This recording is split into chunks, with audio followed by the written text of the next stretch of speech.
The Ink and Paint Club podcast is intended for mature audiences only, so don't tell your parents! Listener discretion is advised. I remember Street Fighter V had a whole bunch of character cards. All of them were like various characters within the Street Fighter and Final Fight canon, including like Street Fighter 1 characters like Mike. Oh, like all the just the randos that you fight before you fight Sagat. Did you just call him Sagat? Yes, I did. His name is Sagat, you fool. No, it's Sagat. His name is Sagat. No, it's Sagat. Like Bob Saget? Yes, he's related to Bob Saget. What's his first? Is Saget his last name then? He's Rob Saget. Rob Saget. Oh my god.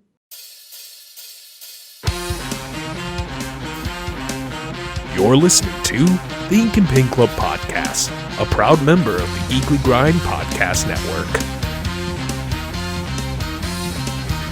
All right, everybody, get over here. It's time for the Ink and Paint Club podcast. My name is JD, and I'm joined by Matt. Y'all better prepare yourself for this one. And Aiden is here. Your souls will be mine or something. Yeah. And hey, I don't know if you heard, we're getting a new Mortal Kombat movie this week. So in honor of that, Matt decided, hey, there's that really god-awful Mortal Kombat animated movie from the 90s. We should talk about that. And No, I didn't call it god-awful. I called it a masterpiece.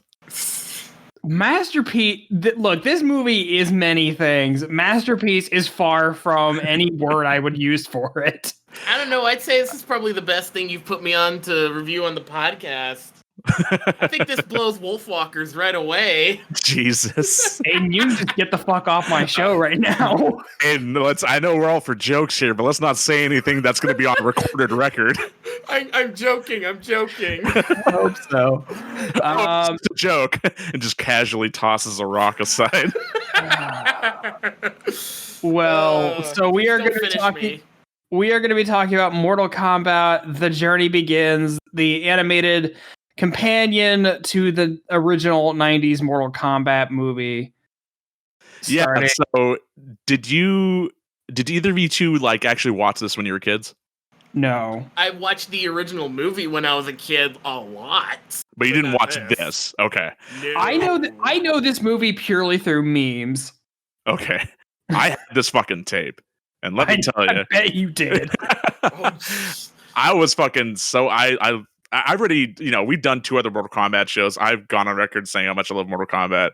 So I don't need to go over any of that. But yeah, I had this tape and I watched it a lot. And it got me so hyped for that movie coming out. And honestly, it did its job because that was purely why this is made. It is just a big commercial. If you take into consideration what all the contents of the tape are, which I was able to piece together, the actual the journey begins is like 40 minutes.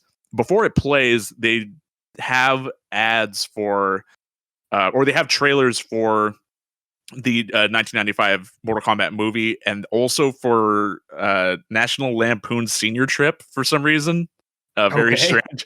And then they also have like some things talking about like the mail-in offers for shirts and the combat club and talking about I remember the version of this I watched had included like the little thing of you can mail order in to become part of the combat club. Yeah. And they're talking about like they're hyping up the live show, the touring live show that they're going to be doing. And they're talking about like, make sure to look out for the hidden cheat or the hidden combat codes for Mortal Kombat 3, which for anyone unfamiliar, when you play Mortal Kombat and when you pick your characters before the match actually starts, there's like a screen that shows what characters got picked, and there's like some squares at the bottom of the screen, and you press your buttons and it changes the squares into something else. And when you do certain combinations so you're controlling 3 and your opponent's controlling the other 3. So when you do the 6-button code, it does different shit in the match, like it like one hit KOs or like something called dark combat or like, you know, invisible combat, that sort of thing.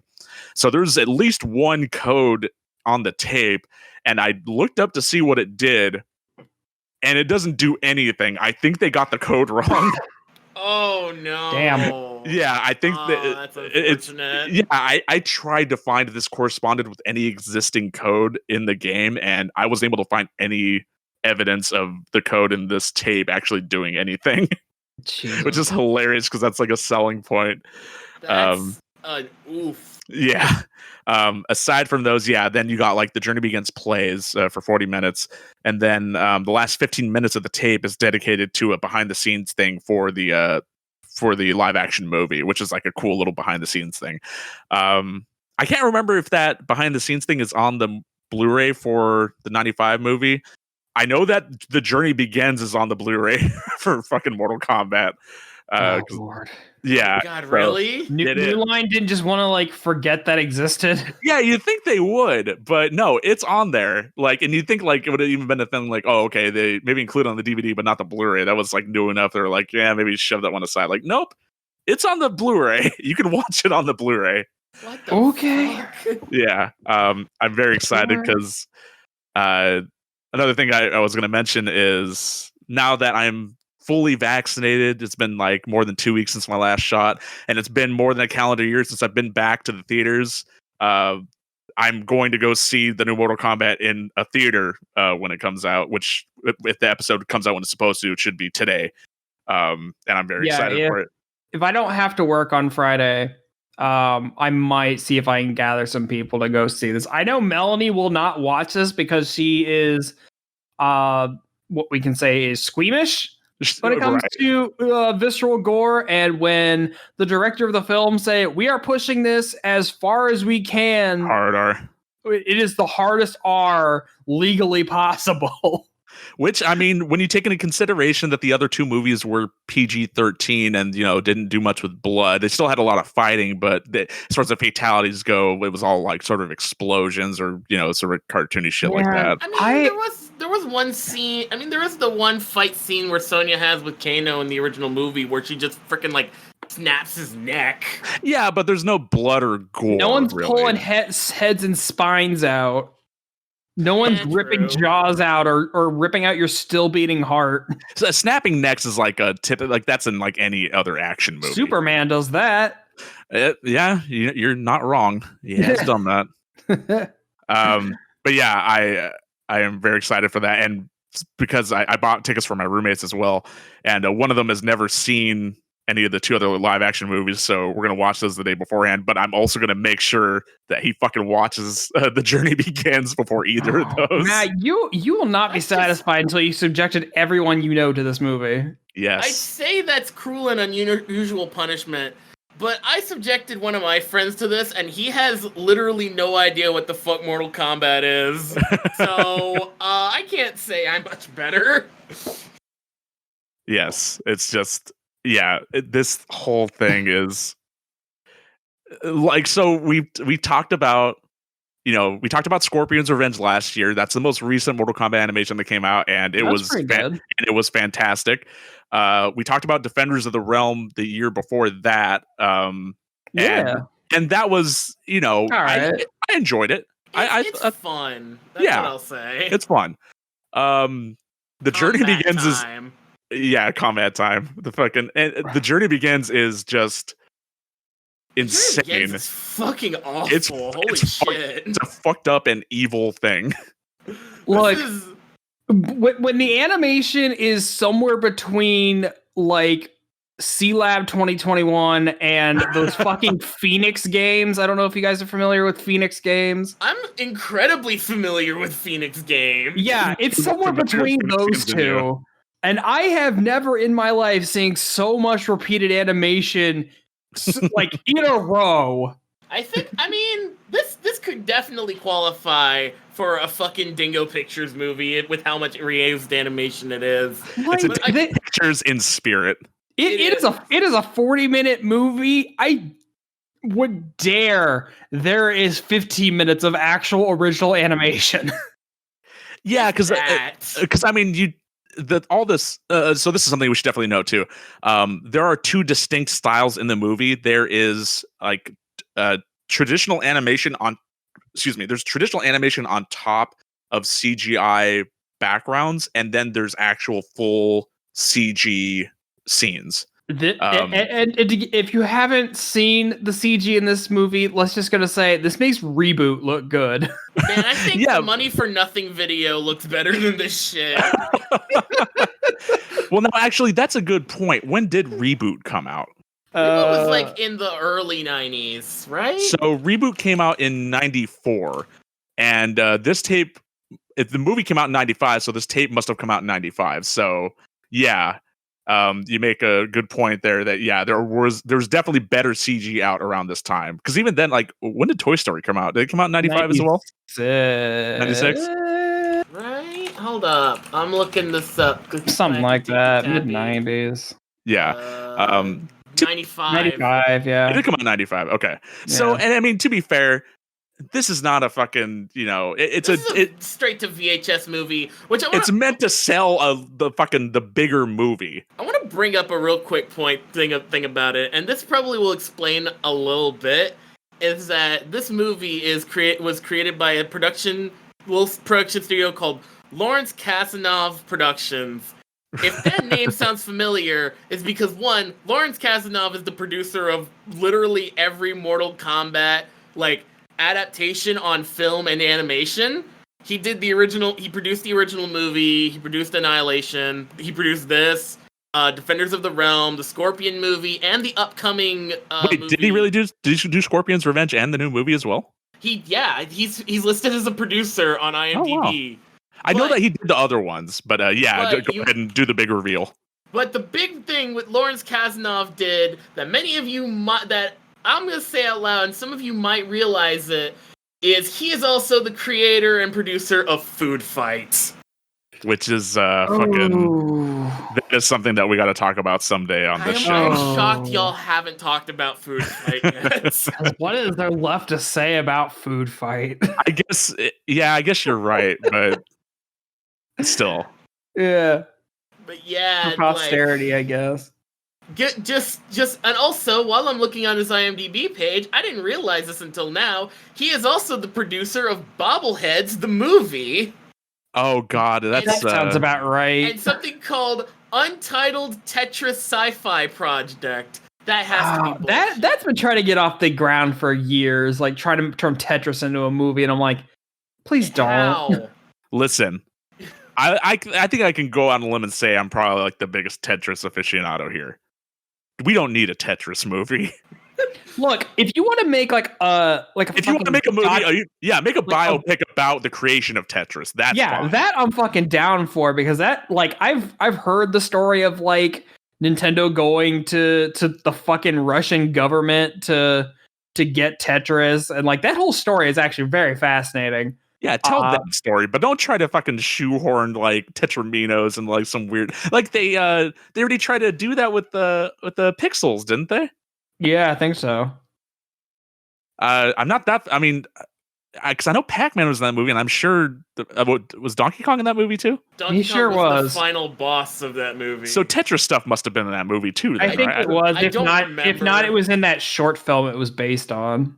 All I remember from that movie is the scene where Peter Dinklage is a game master, and he fucking Adam Sandler. That's all I remember from that movie.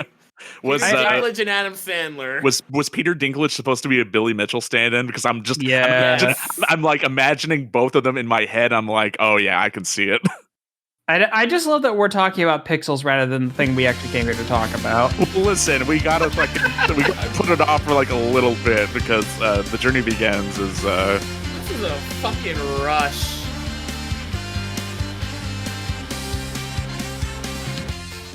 Jeremy Snow here, owner and editor-in-chief of The Geekly Grind. I'm interrupting your awesome, regularly scheduled programming to ensure that you know about our Geekly Grind podcast network, of which this show is a treasured member of.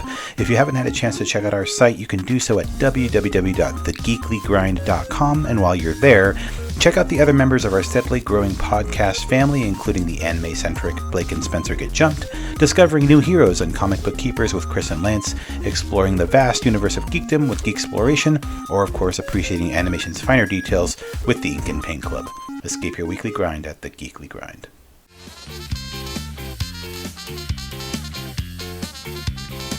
The Journey Begins is literally the beginning of Mortal Kombat. It is Sonya, Liu Kang, and Johnny Cage on a boat for what it's about half of the runtime. They're on a boat. Yeah, I guess so. Until they get to the island and Shang Tsung does his Shang Tsung thing and is an asshole. And then it ends. But yeah, that is definitely one of Shang Tsung's defining character traits as being an asshole. You're right. I find it.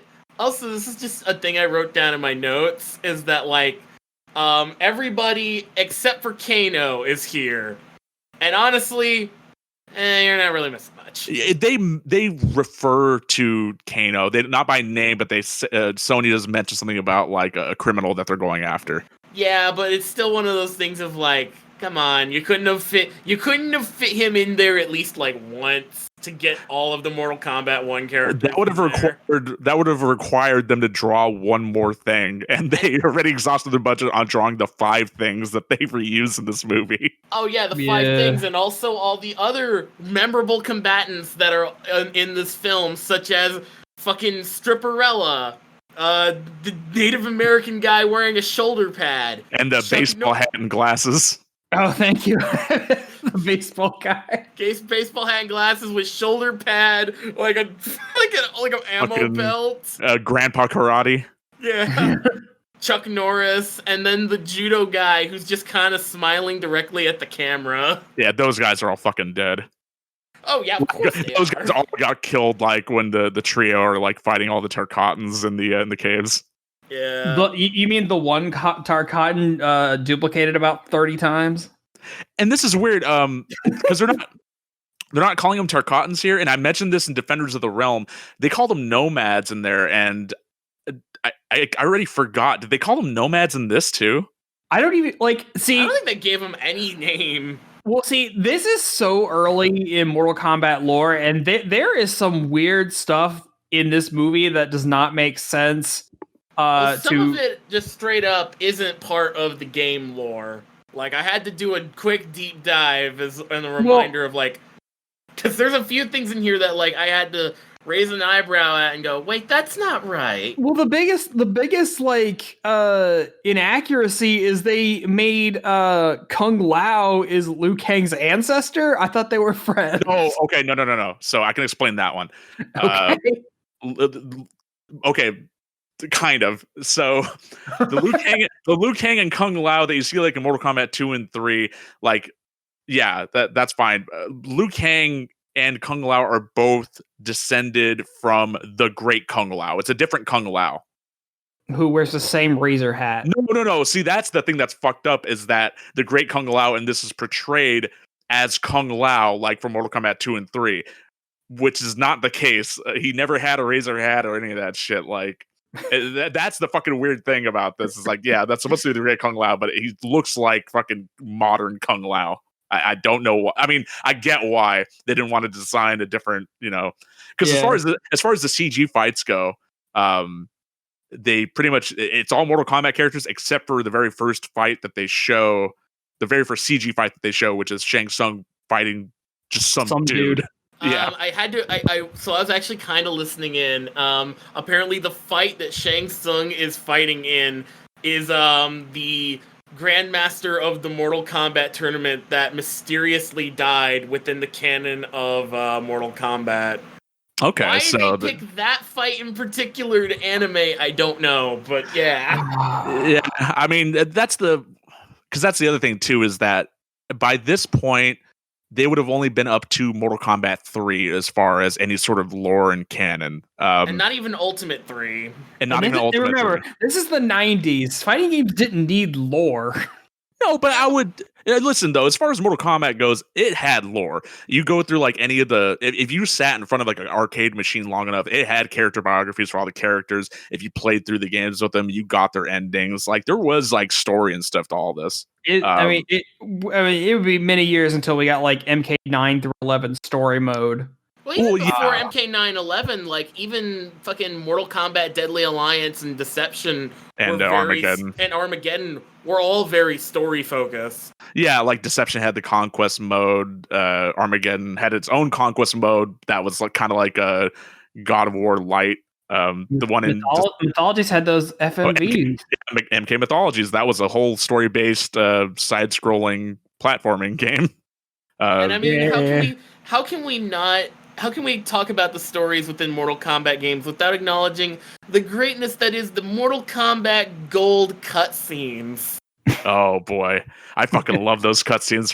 When I watch them, I have to watch the FMV versions, but then I also have to watch the fucking N64 versions because they're both bad, but in different ways. Oh god, yeah. Those are incredible. Shit, we should just be talking about the fucking cutscenes from 4. I haven't seen those. Oh, they're amazing. They're incredible. And listen, they're all CG too, so they kind of hit the same ballpark that. No, but they're bad too. But they're bad anyway. You haven't lived until you've seen Jax's fucking ending in Mortal Kombat 4. Oh boy, that's all I have to say. Well, speaking of CG fights, I do want to talk about the CG fights in this movie because I'm pretty sure these are motion captured because they are. Like but it's just it's baffling because it's like the fighting itself isn't that bad. They're just like on these really horribly low poly puppets with these really horrifying unmoving faces. The faces do move. They just don't move at the same time the bodies move. The thing that bugs me the most about the models, especially in the Shang Tsung fight, is you can clearly see that the shoulder just does whatever the hell it wants. It becomes like disjointed and starts popping into the fucking chest. And puts it on his fucking chest. It's so wrong. There is actually something in that scene though that I think is surprisingly neat. Is that when he defeats that dude, when he does like the soul stealing, he kind of all the color comes off of him, like it's like his outer casing breaks off. Yeah, and it breaks off, and then like it condenses like into that soul orb. And I thought that was a neat effect. That's the one thing I will give The Journey Begins. Like I thought that was kind of neat. Are mine. It's like we can't murder him. This is technically still for kids. Yeah. Yeah. So as far as how many of these there are 4 CG cutscenes, I believe, and then there's 2 of the traditional animation on CG backdrops, and those are the ones that sort of bookend the whole thing. So there's the first fight scene, which is Johnny, Sonya, and Liu Kang fighting Sub-Zero and Scorpion on the boat. Then there's some little bits of exposition here. Shang Tsung fighting the dude, Sub-Zero fighting Scorpion, and this is a flashback. Yeah, pretty much all the CG cutscenes are flashbacks. Yeah. So yeah, there's the 2 ninjas fighting. There's Goro fighting his brother, and then there's Goro fighting the Great Kung Lao, and then it fucking culminates in the greatest part of The Journey Begins, which is the fucking last 3-minute fight scene, where it's just so much. It's so much reused animation and so much blur. The motion blur is so egregious. Extreme. Look, it's terrible. Take a shot at any time Johnny Cage walks backwards. Or any like that fucking backwards run. Yeah, take a shot every time they reuse that like zoom out cut of Sonya kicking the Tarkatans or like blocking blades. It's not so much even reuse animation; it breaks continuity. Because I think it's the end of the fight where fucking Raiden's up on the rock and Shang Tsung comes up to him and Raiden's like fucking screaming at him, and like it goes down to Shang Tsung and these Tarkatans start walking up to him. Cuts back to Raiden, cuts back to Shang Tsung. Those same Tarkatans come back. No, my favorite part about that specific moment though is when Raiden sort of like pops down and like he's supposed to be yelling Shang Tsung and he just goes Shang Tsung. Like he doesn't even yell it at all, but his fucking animation at least looks like he does. Oh god, it's just This was like YouTube poop before YouTube poop. no, it totally is. Yeah. It like It's edited in such a it's just particular way. even like in the forest scene where they keep panning across their faces and like they keep walking down that same path multiple times. Yeah. And then even like when they're on the boat, like when he keeps on cutting to different shots of like the other characters talking, the actual background of like the water and like the background of the boat doesn't move. It's kind of like it's kind of like watching the cutscenes in the Zelda CDI games where they're just like putting, you're right. It's like when they're just putting the animation and like and the background's Holy unmoving. It's exactly like that. Oh my One thing god. that bugs me about the traditional animation bits in particular are like they have this fucking ugly ass shading on them that's supposed to be like, you know, the dynamic that's supposed to be like lighting, but it looks so ugly. Like, at times it looks like the characters like their cells are just like covered in dirt or something. It's gross. Yeah. Actually, there is one thing in particular from that first fight scene that I wanted to make sure that we noted because I can't let this go unmentioned. When fucking Scorpion shows up and he throws out his spear and he yells, "Get over here!" and it doesn't stab Sonya, it wraps around her waist, and then he just pulls her over so slowly, like just dragging her like. It is incredible. Come over here. Yeah, oh, come over here! Come on. Don't be like that. Oh man, yeah. The fucking journey begins is something else. It's something for sure. I can't say this is one of the worst animated films I've ever seen because that bar is so low at this point that this might crack the top 10. This might just crack the top 10.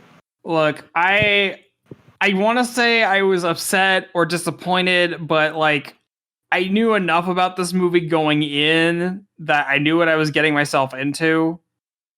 So, like, I can't be too mad, I guess. Right. But oh god, this is definitely a bit of a slog to get through. It's only 40 minutes. It feels a lot longer. This is the longest 40 minutes of my life so far. Can't relate, but like it's definitely it's bad. Oh lord. Well, I'm glad that we were able to at least, you know, without a proper fight month this year. I definitely wanted to make sure that we talked about the last unturned stone of Mortal Kombat animation for the new movie coming out. So thank you for enduring this for my sake. And there was definitely some endurance involved. Oh my god. Well, guys, do you have anything else you want to mention before we wrap up?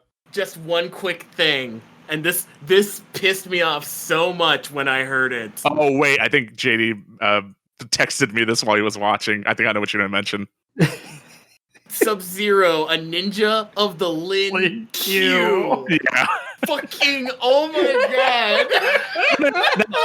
I'm gonna fucking attribute that to that and the Shirai Ryu, like both of those words never having been spoken out loud before. I just fucking like I understand that this is so early that a lot of things hadn't been established yet.